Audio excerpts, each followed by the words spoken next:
ખેડૂત મિત્રો, ગયા વર્ષે ભારતમાં કપાસનો વાવેતર વિસ્તાર અંદાજે 106.06 લાખ હેક્ટરની આસપાસ આપણને જાણવા મળે છે અને આ વર્ષે એટલે કે વર્ષ 2026માં 31 જુલાઈ સુધીમાં સમગ્ર ભારતમાં 103.54 લાખ હેક્ટરની આસપાસ થયું હોય તેવું અત્યારે આપણને જાણવા મળી રહ્યું છે।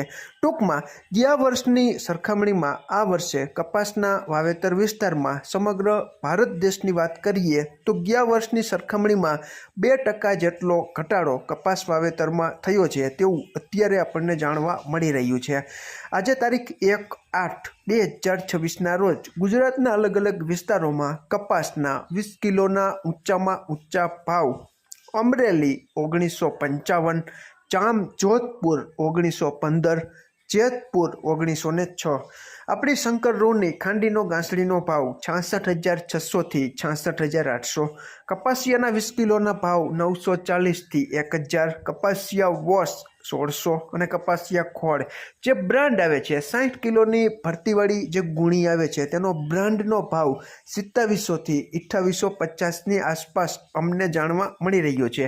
તમારે ત્યાં આનાથી નીચો કે ઊંચો ભાવ કપાસિયા ખોળનો બ્રાન્ડનો તમે જાણતા હો અને તમારી પાસે માહિતી હોય તો કોમેન્ટમાં જણાવજો। ખેડૂત મિત્રો, ગઈકાલે એટલે કે તારીખ 31/7/2026ના રોજ ન્યૂયોર્ક કોટન વાયદો ડિસેમ્બર 2026નો 1.12 સેન્ટ જેટલો વધીને 81.79 સેન્ટની આસપાસ બંધ આવેલો છે।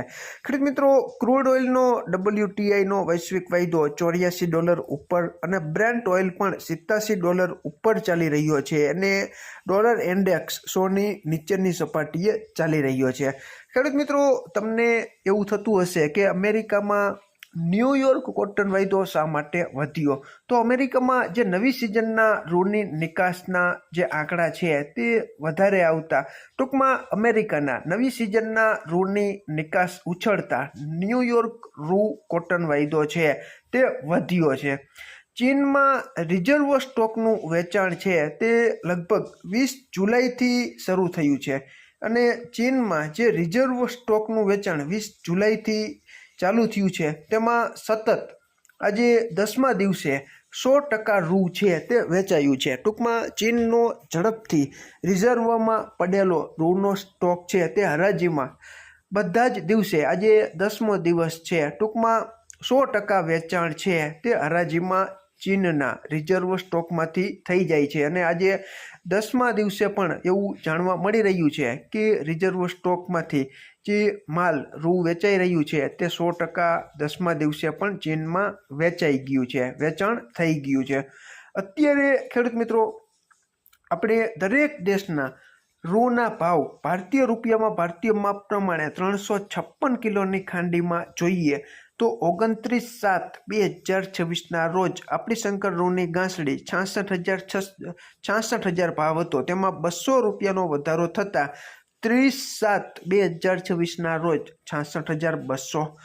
ન્યૂયોર્કના ડિસેમ્બર વાયદા પ્રમાણે 29 તારીખે 59,639 ભાવ હતો, તેમાં ₹823નો વધારો થઈને 30 તારીખે 60,462। ન્યૂયોર્કના માર્ચ વાયદા પ્રમાણે 29 તારીખે 60,847 ભાવ હતો, તેમાં ₹800નો વધારો થતાં 30 તારીખે 61,647। ચીનના જુલાઈ વાયદા પ્રમાણે 29 તારીખે 79,706 ભાવ હતો, તેમાં ₹566નો ઘટાડો થઈને 30 તારીખે 79,140। ચીનના સપ્ટેમ્બર વાયદા પ્રમાણે 29 તારીખે 81,034 ભાવ હતો, તેમાં ₹612નો ઘટાડો થઈને 30 તારીખે 80,422। બ્રાઝિલના રૂના ભાવ 29 તારીખે 60,967 હતા, તેમાં ₹1,159નો વધારો થઈને 30 તારીખે 62,126ની આસપાસ 30 તારીખે આપણને બ્રાઝિલના રૂના ભાવ છે તે જાણવા મળી રહ્યા છે।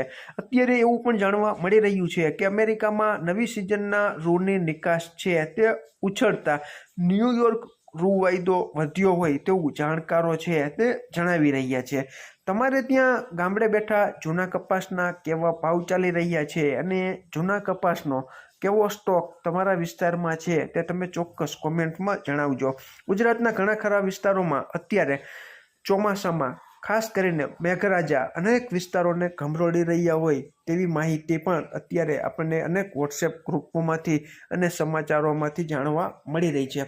તમારે ત્યાં આગોતરા કપાસમાં અતિ ભારે પવન સાથે અતિ ભારે વરસાદ પડ્યો હોય તો કપાસ નમી ગયો છે કે આડો પડી ગયો છે કે ફૂગના કોઈ રોગ લાગુ પડ્યા છે કે નથી પડ્યા, ટૂંકમાં કપાસ, મગફળી, તલ જેવા કે ડુંગળી જેવા ચોમાસુ પાકોમાં તમારા વિસ્તારમાં કેવી પરિસ્થિતિ રોગ જીવાતની છે અને કેવી નુકસાની છે તે પણ તમે કોમેન્ટમાં જણાવી શકો છો.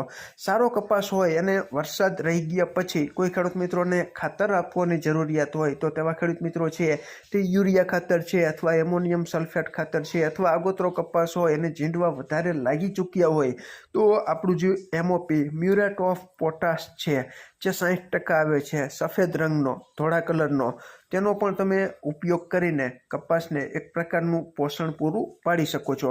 અને ફૂગજન્ય કોઈ રોગ હોય તો ખેડૂત મિત્રો મેટાલેક્ઝિલ મેન્કોજેબ જે કોન્ટેક્ટ અને સિસ્ટેમિક પ્રકારનું ફૂગનાશક આવે છે તેના ખૂબ સારામાં સારા રિઝલ્ટ છે, તેનો પણ તમે વ્યવસ્થિત છંટકાવ કરી શકો છો.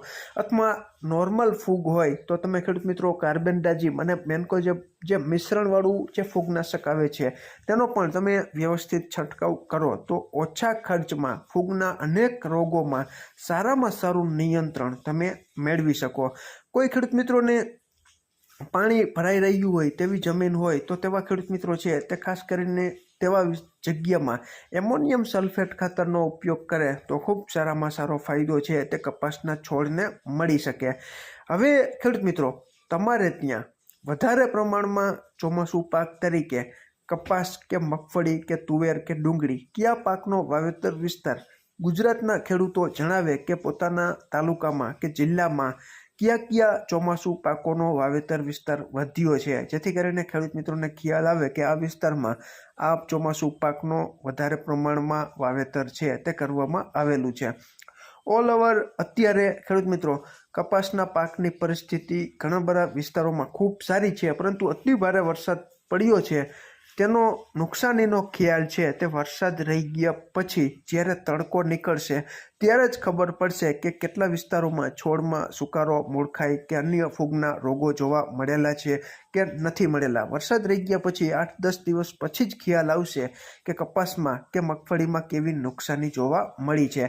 તમારે ત્યાં હાલમાં કપાસના ઊભા પાકની પરિસ્થિતિ અને આમાં ક્યાંય ભૂલ હોય અને તમારી પાસે નવી અપડેટ હોય તો ચોક્કસ તમે કોમેન્ટમાં જણાવજો, જેથી કરીને અમે નવા આવનારા વિડીયોમાં ભૂલ ન થાય તેની તકેદારી રાખી શકીએ.